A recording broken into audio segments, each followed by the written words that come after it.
Film की शुरुआत में हम देखते हैं कि एक आदमी जिसका नाम इश है वो जंगल के बीच में रहता है। वो एक बायोलॉजिस्ट है और अपने रिसर्च की वजह से शहर से बहुत दूर जंगल में रह रहा है। एक दिन रिसर्च के दौरान उसे जंगल का एक जहरीला सांप काट लेता है। वो बहुत घबरा जाता है और उसका फोन भी नीचे गिर जाता है। अब वो किसी को मदद के लिए कॉल नहीं कर पाता। उसने खुद ही अपना जहर निकालने की कोशिश की और हाथ को काट लिया, लेकिन इसका कोई असर नहीं हुआ। घर जाकर भी उसने हाथ काटा, लेकिन अब देर हो चुकी थी। जहर उसके शरीर में फैल रहा था और उसे अजीब अजीब हेलुसिनेशंस होने लगे। वो कई दिनों तक ऐसे ही पड़ा रहा। एक दिन वहाँ कई साइंटिस्ट्स आए उसे ले जाने के लिए। इस बात का उसे थोड़ा होश था, वो अभी जिंदा था, लेकिन उसके शरीर में कोई ताकत नहीं थी। उसने हिम्मत करके इन लोगों को आवाज देने की कोशिश की, लेकिन आवाज नहीं निकल पाई। और ऐसे ही सब लोग वहाँ से चले गए, ये सोचकर कि इश यहाँ नहीं है। सीन कट होता है और कुछ दिन बाद का सीन दिखाया जाता है। उसके हाथ का जो कट था उससे जहर बाहर निकल गया था और थोड़ा बहुत जहर जो दिमाग तक गया था अब ठीक हो रहा था। बस उसे थोड़े हेल्यूसिनेशंस आ रहे थे। होश में आते ही उसने तुरंत शहर के हॉस्पिटल जाने का फैसला किया। उसने अपनी कार साफ की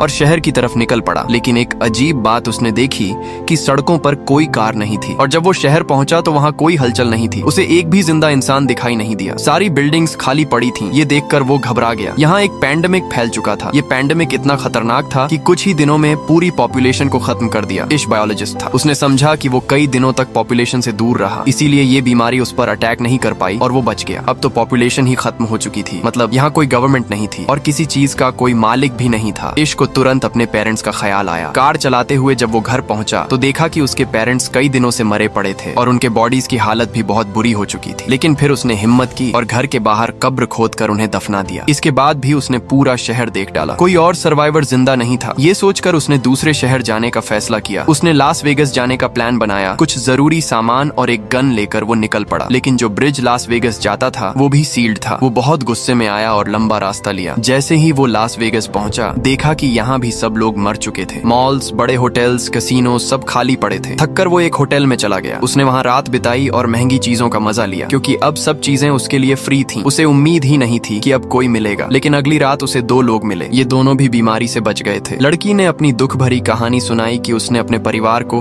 वीडियो कॉल पर मरते देखा है और अब उसके लिए जीने की कोई उम्मीद नहीं बची। वो आदमी भी मरना चाहता था, क्योंकि इतनी अकेली दुनिया में जीना उसके लिए नामुमकिन था। उस रात ये लोग भी इश के साथ रुक गए, लेकिन सुबह होते ही इन लोगों की नीयत इश को खतरनाक लगी। उस आदमी के पास गन थी और वो चाहता था कि तीनों की मौत आसान हो जाए, लेकिन इश जीना चाहता था, इसलिए वो उठकर वहाँ से बाहर निकल गया और उसके पीछे उसे गोलियों की आवाज सुनाई दी। मतलब उन्होंने खुदकुशी कर ली थी। ये हादसा उसे और ज्यादा तोड़ गया। अब उसे साफ लग रहा था कि वो दुनिया में अकेला रह गया है। तेज कार चलाते हुए वो घर लौट आया। रास्ते में एक डॉग उसकी कार के सामने आ गया। वो डॉग भी बिल्कुल अकेला था जैसे इश। इश ने उसे अपना बना लिया और उसे जीने की नई उम्मीद मिल गई। इश ने अपनी जिंदगी नए तरीके से शुरू की। सर्वाइवल बुक्स पढ़ने लगा। खाने पीने की कोई कमी नहीं थी। कमाने की अब जरूरत नहीं थी। हर दिन काम करता और टाउन में घूमता, इस उम्मीद में कि शायद कोई सर्वाइवर मिल जाए, लेकिन हर दिन निराश होकर लौट आता। एक दिन जब वो अपने डॉग के साथ खिड़की पर खड़ा चाय पी रहा था, अचानक उसका डॉग भौंकने लगा। उसे एहसास हुआ कि वहाँ कोई इंसान है। दूर एक घर से स्मोक निकल रहा था, मतलब वहाँ कोई इंसान हो सकता है। वो तुरंत कार निकालकर उस घर की तरफ गया जहाँ स्मोक था। खुशकिस्मती से वहाँ एक लड़की थी। उसे देखकर वो लड़की डर गई, लेकिन इश ने उसे यकीन दिलाया कि वो उसे नुकसान पहुंचाने नहीं आया। वो भी अकेला इंसान है और किसी दूसरे सर्वाइवर को ढूंढ रहा है। ये सुनकर लड़की ने उसे अपने घर आने की इजाजत दी। लड़की का नाम एमा था। बातचीत से हमें पता चलता है कि पेंडेमिक को लगभग 1 साल हो चुका है। एमा और इश ने पूरे साल में अपने अलावा कोई सर्वाइवर नहीं देखा। उन्हें बहुत खुशी थी कि उन्हें कोई और सर्वाइवर मिल गया, वरना अकेले रहना बहुत मुश्किल था। वो डिप्रेशन में जा रहे थे, क्योंकि इंसान का समाज में रहना जरूरी है। अकेले रहकर उनका मेंटल स्टेट बहुत बुरा हो रहा था। उन्होंने फैसला किया कि वो दोनों साथ में इश के घर में रहेंगे, क्योंकि इश का घर जनरल स्टोर के करीब था जहां फूड सप्लाईज पड़ी थी और इश ने अपने घर में बहुत सारा सामान भी जमा कर रखा था, जिससे उनका रहना आसान हो गया। एमा भी अब इश के घर आ गई। दोनों ने जब साथ रहना शुरू किया तो उनकी जिंदगी पहले से बेहतर हो गई। एमा इश का बहुत साथ देती थी। वो इश की अपीयरेंस ठीक करती और दोनों मिलकर घर का रेनोवेशन भी करने लगे, क्योंकि पूरे साल इश ने अपने घर पर ध्यान नहीं दिया था। दोनों हर सुबह उठकर साथ में काम करते और अपने टारगेट्स पूरे करते। इन दोनों ने ये भी सोचा कि अगर पूरी दुनिया में सिर्फ यही दोनों बचे हैं तो इन्हें पॉपुलेशन भी बढ़ानी चाहिए। पहले ये दोनों का फैसला था, लेकिन जब इश को पता चला कि एमा प्रेग्नेंट है तो वो बहुत डर गया। उसे डर था कि उसके बच्चे इस अजीब दुनिया में सरवाइव कर पाएंगे या नहीं। एमा ने उसे हिम्मत दी कि सब ठीक होगा। इश जो बायोलॉजिस्ट था, उसने बुक्स पढ़कर बच्चे को जन्म देने के तरीके समझने शुरू किए, क्योंकि उसे पता था कि अब ये दोनों अकेले हैं और उन्हें ही ये काम करना पड़ेगा। साथ ही दोनों घर को परफेक्ट बनाने की कोशिश भी कर रहे थे। इश ने सोलर पैनल्स भी लगा लिए थे ताकि घर में इलेक्ट्रिसिटी की कमी ना हो, क्योंकि पेंडेमिक को बहुत वक्त हो चुका था। शहर जंगल जैसा बनने लगा था और जंगल के जानवर अर्बन एरियाज की तरफ आने लगे थे। ये उनके लिए बड़ा खतरा था, इसलिए उन्होंने घर के चारों तरफ फेंस बना लिया और जानवरों से बचने के लिए कुछ वेपन्स भी रख ली। इन लोगों ने खुद भी कई वाइल्ड एनिमल्स पाल लिए थे जिनसे उनकी जरूरतें पूरी हो रही थी। और ये लोग बहुत बिजी भी रहते थे। इंसानों की गैर मौजूदगी में पूरा इलाका हरा भरा हो गया था और यहाँ की हवा भी बहुत साफ थी। उनकी सेहत भी बहुत अच्छी हो गई थी। उनकी जिंदगी किसी हद तक परफेक्ट हो गई थी। लेकिन फिर एक दिन उन्हें एक और बड़ी प्रॉब्लम का सामना करना पड़ा। पता नहीं कहां से अनगिनत चूहे शहर में आ गए। उन्हें देखकर इश बहुत पैनिक हो गया। इन चूहों को घर से दूर रखने के लिए इश ने अपने घर के एयर गेट्स में आग लगाई, लेकिन ये सिर्फ एक रात काम आया। एमा ने उसे कहा कि हम इसका भी सोल्यूशन निकालेंगे। सुबह होते ही इश घर से बाहर निकला। उसने आसपास कई कैट्स छोड़ दी। कैट्स ने इन चूहों को खाना शुरू कर दिया और आखिरकार ये प्रॉब्लम भी खत्म हो गई। आखिरकार वो दिन भी आ गया जब एमा को बच्चा पैदा करना था। इश ने खुद ये काम संभाला और हमें दिखाया जाता है कि उनकी एक बहुत प्यारी बेटी हुई। ये देखकर दोनों बहुत खुश हुए। उन्हें जीने की नई उम्मीद मिल गई। इसके बाद ये लोग सड़कों पर गए और अपने घर का एड्रेस लिख दिया, इस उम्मीद में कि अगर कोई सर्वाइवर यहाँ आए तो वो उनके घर पहुँच सके खाने और पानी के लिए। 6 साल बाद इश किसी काम से जंगल जा रहा था कि अचानक उसकी कार के सामने एक जंगली जानवर आ गया। डरकर इश बाहर आया और उस जानवर को देखा। वो अभी जिंदा था लेकिन बहुत दर्द में था, इसलिए इश ने उसकी तकलीफ आसान करने के लिए उसे गोली मार दी और मार दिया। दूर से ये सब एक लड़की देख रही थी। गन की आवाज सुनकर वो डर गई और भागकर जंगल में चली गई। इश ने भी उसे भागते हुए देखा और तुरंत उसके पीछे दौड़ा ताकि उसे पकड़ सके। इस लड़की को लगा कि इश उसे नुकसान पहुंचाएगा, लेकिन इश वैसा नहीं था। वो खुद भी सर्वाइवर्स की तलाश कर रहा था। जब उसने इस भूखी लड़की को एप्पल खाने के लिए दिया तो लड़की को समझ आया कि इश बुरा इंसान नहीं है। इश उसे अपने घर ले जाना चाहता था, लेकिन वो लड़की कार में उसके साथ नहीं बैठी बल्कि पीछे वाले ट्रंक में बैठ गई। घर लौटकर देखा गया कि लड़की ट्रंक से बाहर आने के लिए तैयार ही नहीं थी। घर में हमने देखा कि इतने सालों में इश और एमा के 2 बच्चे हो चुके थे और अब उनका तीसरा बच्चा होने वाला था। उन्होंने टाउन में हर जगह अपना एड्रेस लिखा हुआ था और उसी एड्रेस को देखकर 2 और सर्वाइवर्स उनके पास रहने आ गए थे, जिनका नाम था जॉर्ज और मरीना। और अब 1 साल से ये दोनों इश और एमा के साथ रह रहे थे, क्योंकि यहाँ किसी चीज की कमी नहीं थी। खैर, अब इश जंगल से लड़की को भी ले आया था, लेकिन वो लड़की अभी तक ट्रक से नहीं निकली थी। उसने पूरी रात ट्रक में ही गुजारी। सुबह मरीना उसे खाना देने आई तो लड़की डर गई और खाना फेंक दिया। फिर मरीना ने उसे समझाया और अपनी कहानी सुनाई। उसने बताया कि वो और जॉर्ज कई महीनों से इस अकेली दुनिया में भटक रहे थे। फिर उन्हें इश और एमा का एड्रेस मिला और वो इनके साथ रहने लगे। उसने ये भी कहा कि ये दोनों बहुत अच्छे लोग हैं और यहाँ किसी चीज की कमी नहीं है। उसकी बातें सुनकर लड़की थोड़ा शांत हुई और उनसे मिलने जुलने लगी। लेकिन अजीब ये था कि लड़की अब तक ज्यादा बोली ही नहीं थी और न ही उसने अपना नाम बताया था। एक दिन मरीना ने उसका सामान देखा तो उसमें अजीब और गरीब ड्राइंग्स थीं। साथ ही उसे एक लेटर मिला जिसमें उस बच्चे का नाम लिखा था। उस लेटर में लिखा था कि पेंडेमिक के दौरान उसके पिता ने उसका अब्यूज किया, जिसकी वजह से अब वो हर इंसान के सामने अपने आप को बेच देती है। ये लेटर उसकी माँ ने लिखा था, जिसमें उसने लिखा था कि जब वो मर जाएगी तो जो भी इसे पाए वो इसका ख्याल रखे। ये जानकर सब लोग ईवी का और भी ज्यादा ख्याल रखने लगे। उसी रात एमा ने तीसरे बच्चे को जन्म दिया, जिससे सब लोग बहुत खुश हो गए। 1 साल ऐसे ही बीत गया। एक दिन उन्हें खबर मिली कि उनके इलाके में कोई आया है। सब डर गए। छोटे बच्चों को अंदर भेज दिया गया और सारे बड़े लोग गन्स लेकर बाहर निकले, ये देखने की कौन आया है। उन्हें पता चला कि ये सर्वाइवर्स का एक ग्रुप था जिसमें 4 लोग थे। ये लोग भी इश और एमा का एड्रेस देखकर आए थे। इनमें से एक डॉक्टर थी, मौली। उसने बताया कि इतने सालों में उसे सिर्फ ये 4 जिंदा लोग मिले हैं और अब वो पहली बार इश के परिवार से मिल रही है। उनके चेहरे और बातें साफ दिखा रही थीं कि वो किसी को नुकसान नहीं पहुंचाएंगे, इसलिए इश और एमा ने भी उन्हें अपने परिवार में शामिल कर लिया। वैसे भी यहाँ किसी चीज की कमी नहीं थी। अब सब मिलकर एक बड़ा सोसाइटी बना सकते थे। इश ने इन नए लोगों को सर्वाइवल के रूल्स समझाए कि हमेशा अपने वेपन साथ रखना है, क्योंकि अब ये दुनिया जंगल जैसी हो गई है। कभी भी जंगली जानवर सामने आ सकते हैं। जब भी सप्लाईज लेने बाहर जाना हो तो हमेशा ग्रुप में जाना होगा, वरना कोई भी जंगली जानवर या और खतरा उन्हें नुकसान पहुंचा सकता है। ये सारे रूल्स बताने के बाद सब सप्लाईज लेने बाहर गए। मौली जो डॉक्टर थी वो मॉल और हॉस्पिटल से बहुत सारी सारी चीजें लेकर आई जो उनकी कम्युनिटी के काम आ सकती थी और जिनसे सबका इलाज हो सकता था। साल ऐसे ही बीतते गए और हमें पता चलता है कि इस पूरे ग्रुप में अब बहुत सारे बच्चे हो गए थे, बाकी कपल्स के भी बच्चे हो गए थे। अब उनकी कम्युनिटी बढ़ रही थी।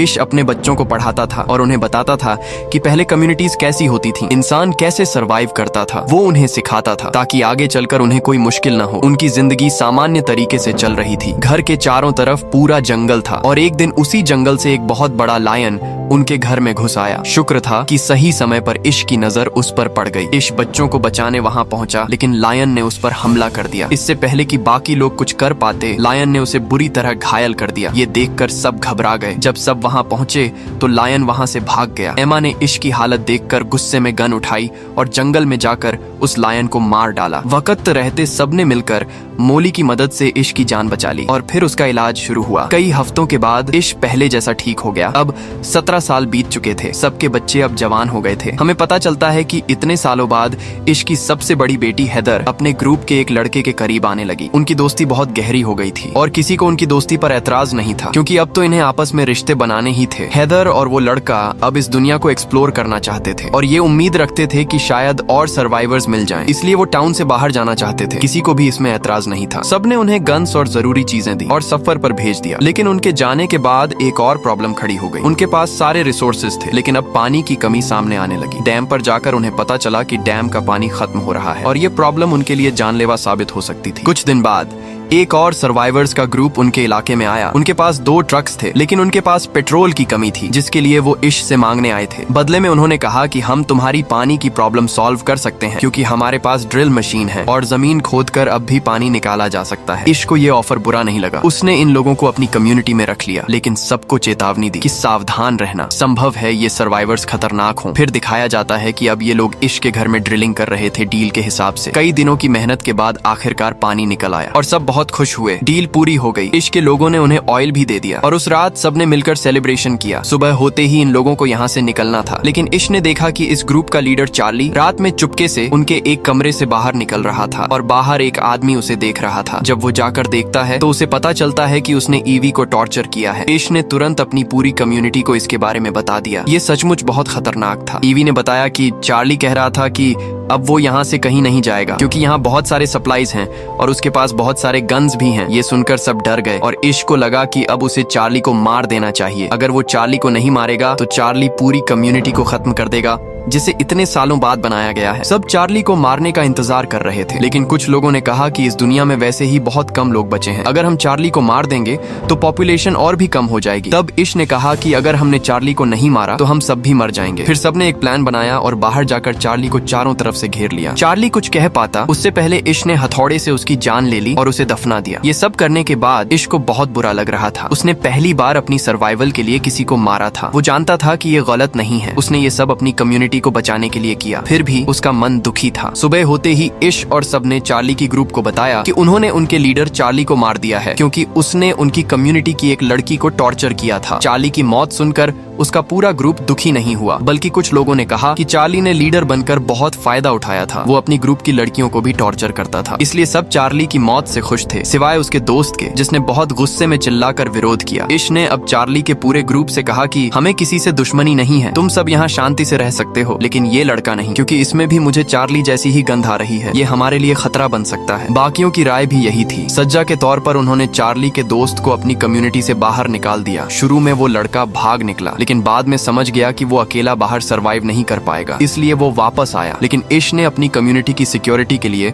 उसे वापस स्वीकार नहीं किया। ये दिखाया गया कि कम्युनिटी के सारे बच्चे पुराने रिसर्च से एक प्लेन बनाने की कोशिश कर रहे थे। उन्हें यकीन था कि कुछ ही दिनों में वो प्लेन तैयार कर लेंगे, लेकिन उससे पहले उनकी कम्युनिटी को एक और बड़ी समस्या का सामना करना पड़ा। कई लोग उसी वायरस से इन्फेक्ट हो गए जो 20 साल पहले फैला था। अब तक सारे सर्वाइवर्स इम्यून थे। मॉली के पास बहुत सारी मेडिसिन थी जिनसे उसने सबका इलाज किया, लेकिन इश का बेटा बहुत बुरी तरह बीमार हो गया। उसकी हालत बहुत खराब थी, जिससे पूरी कम्युनिटी टूट सी गई। इसी बीच इश की बड़ी बेटी हैदर अकेली घर वापस आई। वो रो रही थी। सबने उससे उसके पार्टनर के बारे में पूछा। रोते हुए उसने बताया कि जब वो दोनों जर्नी पर निकले थे तो उन्होंने बहुत सारे सिटीज खोजे, सर्वाइवर्स ढूंढे, हर घर देखा, लेकिन कोई सर्वाइवर नहीं मिला। वो हर जगह अपने घर का एड्रेस लिखते जा रहे थे। फिर वो एक जगह पहुंचे जहां उन्हें जंगल में एक आदमी मिला। उस आदमी ने हैदर के पार्टनर को मार दिया। उसने कहा कि ये चार्ली का बदला है। यानी साफ था कि वो वही आदमी था जिसे इश ने अपनी कम्युनिटी से निकाला था। हेदर ने कहा, मैं अपनी जान बचाने के लिए क्या करती, मैंने भी उसे मार दिया और फिर जल्दी से अपने घर लौट आई। ये सुनकर सब बहुत दुखी हो गए। अभी वो इस गम से निकले भी नहीं थे कि इश का दूसरा बेटा भी मर गया। मामला यही नहीं रुका। इश के बेटे की मौत के बाद और 3 मेंबर्स की मौत हो गई। इस हादसे से इश पूरी तरह टूट गया। अब वो इस दुनिया में जीना ही नहीं चाहता था। वो सब छोड़ देना चाहता था, लेकिन एमा ने उसका साथ दिया। जैसे पहले जब वो दोनों अकेले थे, एमा ने कहा, देखो, जब हमें कोई नहीं मिला था तब हमने दोनों ने साथ मिलकर जिंदगी शुरू की थी और आज हम इतने बड़े ग्रुप बन गए हैं। हमें इस दुनिया को आगे बढ़ाना है। अगर तुम ऐसे हार मान लोगे तो ग्रुप के बच्चों को कौन सिखाएगा। ये सुनकर इश को थोड़ा हौसला मिला। वो पहाड़ पर सनराइज देखने गया। वो सनराइज पुराने वर्ल्ड के सनराइज से अलग था। पहले नेचर के कलर्स फीके लगते थे, अब सब कुछ फ्रेश लग रहा था। ये देखकर इश को एहसास हुआ कि ये पिछला वर्ल्ड नहीं है, ये एक नया वर्ल्ड है। वो अपने बच्चों को पुराने वर्ल्ड की तरह जीना सिखा रहा था। ये गलत था। अब उसे अपने बच्चों को नए वर्ल्ड में सरवाइव करना सिखाना था। घर लौटकर उसने बच्चों को स्पीच दी। हम अभी तक गलत दिशा में जा रहे थे। हम पुरानी दुनिया की तरह जीने की कोशिश कर रहे थे, लेकिन जब पुरानी दुनिया है ही नहीं तो फिर उसमें सरवाइव करने की ट्रेनिंग क्यों। ये नई दुनिया है और हमें इसके हिसाब से चलना होगा। इश ने कहा, अब से तुम वही सीखोगे जो नेचर तुम्हें सिखाएगा और जो इस दुनिया में सरवाइव करने के लिए जरूरी है। इस दुनिया में उनकी कम्युनिकेशन पूरी तरह बंद हो चुकी थी, इसलिए उन्होंने अपना कम्युनिकेशन नेटवर्क बनाने का फैसला किया। उन्होंने फिर से एक नया रेडियो बनाया जिससे उनकी कम्युनिकेशन मजबूत हुई। इसके बाद इश ने रोज नए सोशल इवेंट्स रखने शुरू किए जिनसे बच्चों को समझ आया कि कैसे इंसान साथ में रहकर सरवाइव करते हैं। अब इश अपने एफर्ट सिर्फ अपने तक नहीं रखता था। उसने कम्युनिटी से बाहर भी अपना सिटी रेनोवेट करना शुरू किया। उसने होटल्स फिर से बनाए, फिर उसने आसपास के सिटीज को भी रिपेयर करने का फैसला किया। फिल्म के पोस्ट क्रेडिट सीन में हमें दिखाया गया कि इश अपने पोते ग्रैंडसन के साथ है। वो उसे यही पूरी कहानी सुना रहा है। वो अपने पोते से कहता है, ये दुनिया अब हमारी जनरेशन की है, अब इसे आगे बढ़ाना तुम्हारा काम है। ये कहते हुए कहानी यहीं खत्म हो जाती है। अगर आपको ये कहानी पसंद आई हो तो वीडियो को लाइक जरूर करना और ऐसे ही आसान और इंटरेस्टिंग एक्सप्लेनेशंस देखने के लिए चैनल को सब्सक्राइब करना मत भूलना। साथ ही बेल आइकॉन भी दबा देना ताकि नई वीडियो की नोटिफिकेशन आपको सबसे पहले मिले।